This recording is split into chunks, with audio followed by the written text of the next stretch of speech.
ദൈവ തിരുനാമത്തിന് മഹത്വമുണ്ടായിരിക്കട്ടെ. ഏവർക്കും ഹെർമിറ്റ്സ് ടോക്സിൻ്റെ 728 ഭാഗത്തിലേക്ക് സ്വാഗതം. ഇന്നത്തെ പ്രഭാത ചിന്തയ്ക്കായി തിരഞ്ഞെടുത്തിരിക്കുന്ന വേദഭാഗം റോമർ 5-8 തിരുവചനമാണ്. ക്രിസ്തുവോ നാം പാപികളായിരിക്കുമ്പോൾ നമുക്ക് വേണ്ടി മരിക്കയാൽ ദൈവം തനിക്ക് നമ്മോടുള്ള സ്നേഹത്തെ പ്രദർശിപ്പിക്കുന്നു. ലിൻലിൻ എന്നു പേരുള്ള കുട്ടി അനാഥാലയത്തിൽ കഴിയുകയാണ്. ഒരു ചെറിയ തെറ്റിനു പോലും അവൾക്കവിടെ ശിക്ഷ ലഭിക്കുമായിരുന്നു.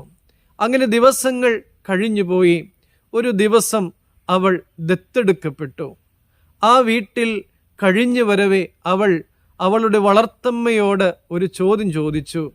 അമ്മേ, അമ്മ എന്നെ സ്നേഹിക്കുന്നുണ്ടോ? സ്നേഹിക്കുന്നുണ്ടല്ലോ, അമ്മ പറഞ്ഞു. അപ്പോൾ തന്നെ ലിൻലിൻ അടുത്ത ചോദ്യം ചോദിച്ചു.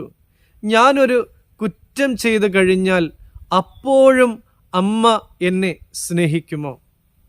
പ്രിയമുള്ളവരെ, ദൈവത്തെ നിരാശപ്പെടുത്തി എന്ന് തോന്നുമ്പോൾ നമ്മിൽ പലരും ഇതേ ചോദ്യം തന്നെ ദൈവത്തോട് ചോദിക്കുവാൻ ഇടയുണ്ട്. ദൈവമേ, നീ എന്നെ ഇനിയും സ്നേഹിക്കുമോ എന്ന്. പ്രിയമുള്ളവരെ, ദൈവത്തിന് നമ്മോടുള്ളതായ സ്നേഹത്തെ യോഹന്നാൻ 3:16 വളരെ നല്ല രീതിയിൽ വിവരിക്കുന്നുണ്ട്. ദൈവം തൻ്റെ ഏകജാതനായ പുത്രൻ യേശുവിനെ നമുക്ക് വേണ്ടി മരിക്കുവാനായിട്ട് നൽകി. ആ ദൈവത്തിൽ നാം വിശ്വസിക്കുന്നു എങ്കിൽ പ്രിയമുള്ളവരെ, നിത്യജീവനിലേക്ക് കടക്കുവാനായിട്ട് നമുക്ക് സാധിക്കും. നാം പാപം ചെയ്യുമ്പോൾ നമ്മുടെ പിതാവ് സ്നേഹപൂർവ്വം നമ്മെ തിരുത്തുകയും കുഞ്ഞു കുഞ്ഞ് ശിക്ഷകളൊക്കെ നൽകുകയും ചെയ്യും.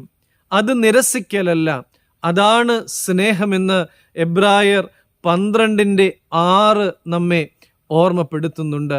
പ്രിയമുള്ളവരെ, ദൈവത്തിന് നമ്മോടുള്ളതായ സ്നേഹം സ്ഥിരവും ശാശ്വതവുമാണ്.